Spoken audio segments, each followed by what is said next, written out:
มาส่งค่ะเยื่อนอะไรก็เยื่อนลองตั้งเสื้อสายเงินเปลี่ยนหลอกเปลี่ยนลาย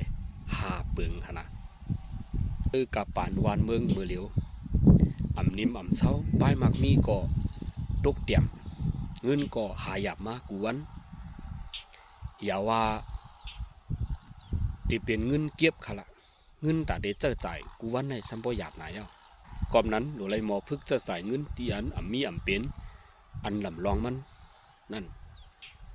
หลีที่สุดขายเอาหนึ่งเกี่ยวเจอตื้อเครื่องขึ้นกับขึ้นปานล้ำจอมเทคโนโลยีกว่า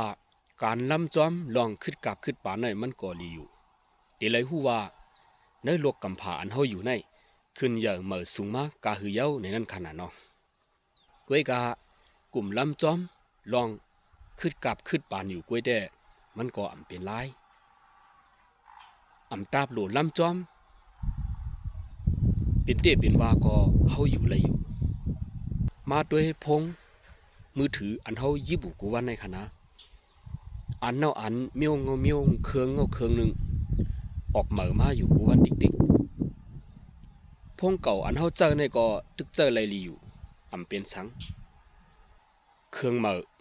อันเหมือเสียนเหมืออันออกมาในก็ใกล้หลีกะใกล้หลีมีจื่อเสียงเมื่อมันเตะซาปิดตัวก้วยอำเพิงสังกาขันมันก็สัมปตัวเก่าขนาดนะเว้ยน่ะเจ้าเก่าซ้ำว่าเครื่องเหมือเข้มหนาลีหนาในซื้ออันเนาอันอะไรออกมาก็ล้ำซื้ออันอะไรออกมาก็ล้ำซื้อเฮ็ดหนูติ๊กๆในป้อนในจึงในมันก้อนให้วนจึงหือในเกิดมาหนึ่งโจหนึ่งจัดหังปอกคุ้มหังปอกกึ่งกามันในซื้อเป็นยิบพงซึ่งหือพงสื่อเข้มพงสื่อกาขันเหยอะในก็ล้ำจอมเปิ้นซื้อจอมเปิ้นใครจอมเปิ้นหังปอกกลุ่มกาเงินในตายกาก็เอากาก็มไล่เก่าเป็นกลัวเนาะเป็นยิบถือก็ยิบเท่านั้นกว่าในซื้ออันเหมือเสียนเหมือกาขันอันเหยอะๆนั่นเพราะไหนจึงในมันก็ดีมาให้กาหือนั่นเก่าก็เหมือนเก่าใจเหมือนเก่าถ่ายแคปหางไรถ่ายวิดีโอไรเก็บหมายตองไรตัววันที่นั้นวันที่ไหนไรจังนั้นก็เห็นเก่าเนี่ยมันก็เป็นอันเส้นตั้งออกเงินไรง่ายปึงหนึ่งเลยเป็นอันเส้นตั้งใจเงินเป็นหลอกเป็นลายปึงหนึ่งนะครับเนาะโอเคสองเกี่ยวกินตั้งกินลีเมื่อนั่ง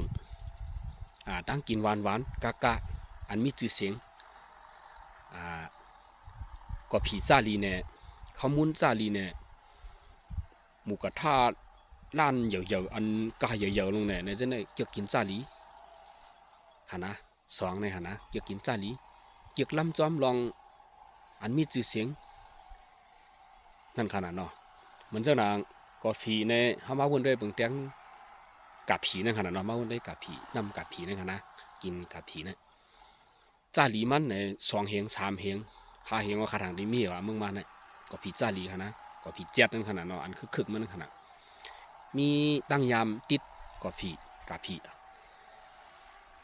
กูวันพวกผมเลยกินก็มีอยู่ไรเนี่ยเขาว่า1 วัน 1 ปอกเนี่ยค่ะเลยกลางวัน1 ปอกวัน2 เฮง2 เฮงเนี่ยพอเหลือน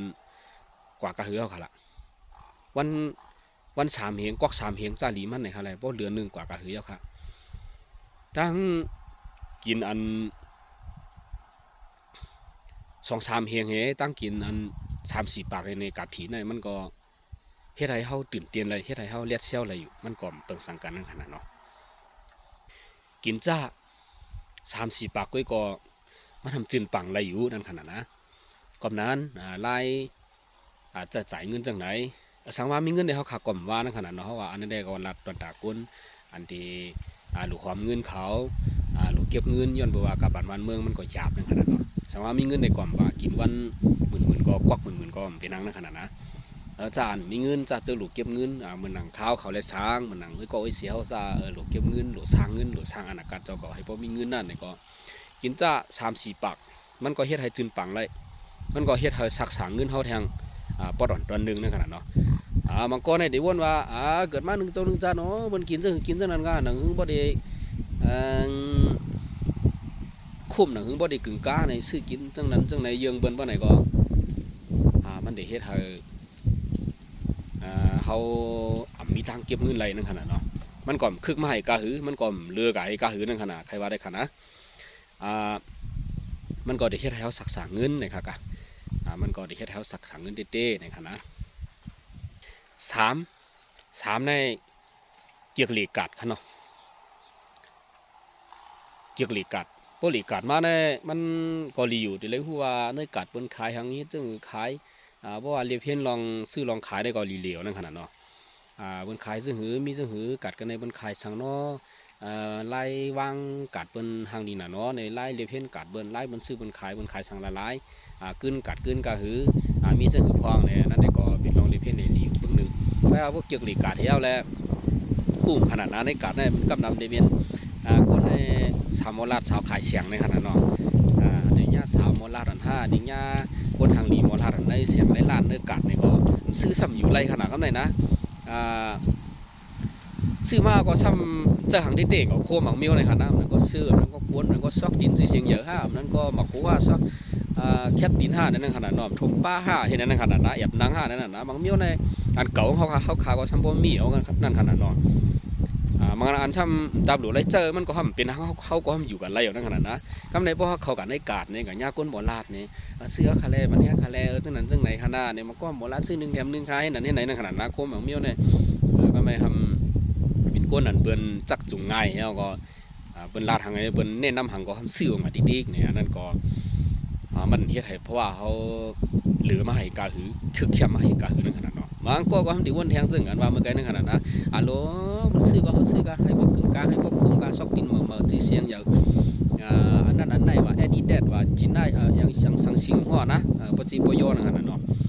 มันซื้อก็ซื้อเนี่ยมันก็ดีเฮ็ดให้เขาเงินหลอดออกกันทางง่ายๆทางตั้งนั่นขนาดนะก็ดีเฮ็ดให้เขาเก็บเงินไหลนั่นขนาดนะในก็หมาย3ขนาดเป็นรองตั้งอันเก็บเงินอันเก็บเงินไหลครับ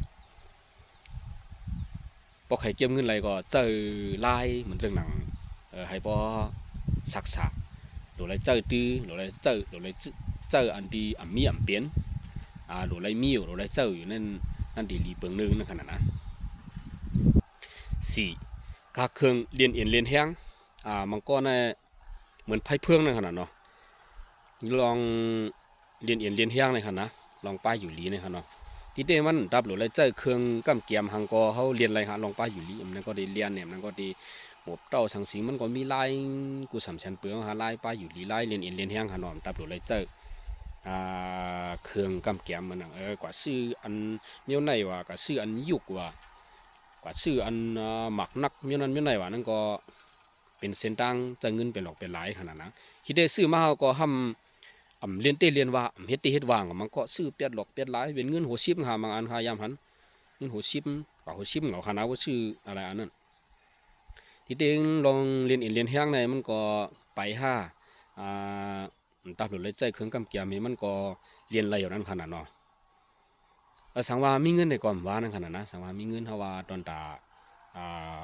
กวนอันหลุดเลยเก็บเงินเหหลุดเลยไล่หัวเงินเท่าค้านั่นนั่นคือมันปกติออกแรงง่ายๆแล้วก็ออกกะก็ทั้งบ่เป็นอันลำลองตอนตาเขาที่เตะนั่นขนาดนะมันก็ในมันเจอเป็นหลอกเป็นหลายขนาดหันไพ่เพิ่งเหมือนเดิมว่าเมื่อกี้นั่นนะว่าญาก้นซื้อว่าญาก้นซื้อใช่ว่าญาก้นขายคือในห้างไอ้ซ้ำหมอลาดเนี่ยทำดีซื้อแทงราคานั่นมันก็เป็นเส้นตั้งออกแทงอันนึงนั่นขนาดเนาะเส้นตั้งออกง่ายๆแทงอันนึงนั่นขนาดนะอันนี้ก็เปิงนึงค่ะพี่น้องครับฮาเนาะฮาในก่อนลำลองฮะนะฮาในเจ้าเหือในก้นหนุ่มปันหมาเขาคามาเร็วเจียมยิ่งเจียมใจครับ ฮาเนาะเกียกเหล่กลางคืนเกียกเหล่กลางคืนในเจ้าเหือในมันก็ได้ก็เพราะว่าเกียกความไทยเขาว่าผ่อนคลายเนี่ยโอ้ความไทยเดี๋ยวว่าเกียกเหล่กัดเย็นยามคำยามคืนเหี่ยวก็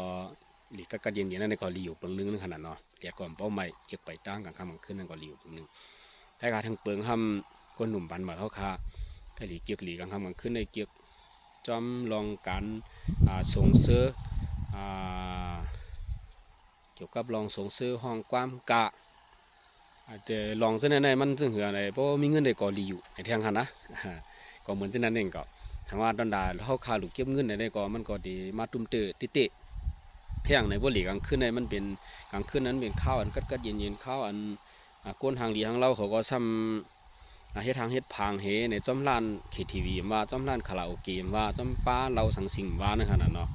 เพราะว่าเกี่ยวกับลีนหนาๆเนี่ยมันจังเฮ็ดให้เงินเฮาคาหลอดออกได้ง่ายๆแทงตั้งนึงนั่นขนาดนะอำดีเต็มว่างก็เฮาคาเอาลีเลบ้านเรานั่นขนาดเนาะลีเลเอาไว้ให้เขาใกล้ๆเพราะว่ากลุ่มๆเลนั่นขนาดเนาะกลุ่มๆเลเนี่ยมันได้เฮ็ดให้เงินนั้นเฮาขาดเก็บนั่นหลอดออกแทงตั้งนึงนั่นขนาดนะจ้อมกลางค่ำจ้อมร้านส่งซื้อจังได๋มันจ่ายเงินง่ายนะครับทำเมาขนาดเนาะบ่เมาเนี่ยกินค่าแลกซักไอ้นี่วัดเงินในมันหลอดออกง่ายนะยามมันนั่นขนาดลำลองจักเงินในหลอดง่ายนะเขานั่นแต่ว่าหันเช้าห้างลีๆเนี่ยก็ปีเดเลี้ยงไงปีเดจ่ายเนี่ยก็กว่าแถวขนาดนั้นนะมันก็เฮ็ดให้เก็บเงินไทยในขนาดเนาะหาใส่เงินเป็นหลกเป็นหลายนะในหมายหาก็จะกินนั้นได้ครับพี่น้องก่อนนั้นตอนถาก้นอันนั้นไปมีเงินเลยอันนั้นไปขึ้นใหญ่ใหม่สูงนั่นในพอใครมีเงินก็อย่าไปใส่เงินเป็นหลกเป็นหลายนั่นขนาดเนาะยินดีขอบใจอันเข้ามาถ่อมกันแห้งอยู่ค่ะเราเลี้ยงเป็นเสียงใต้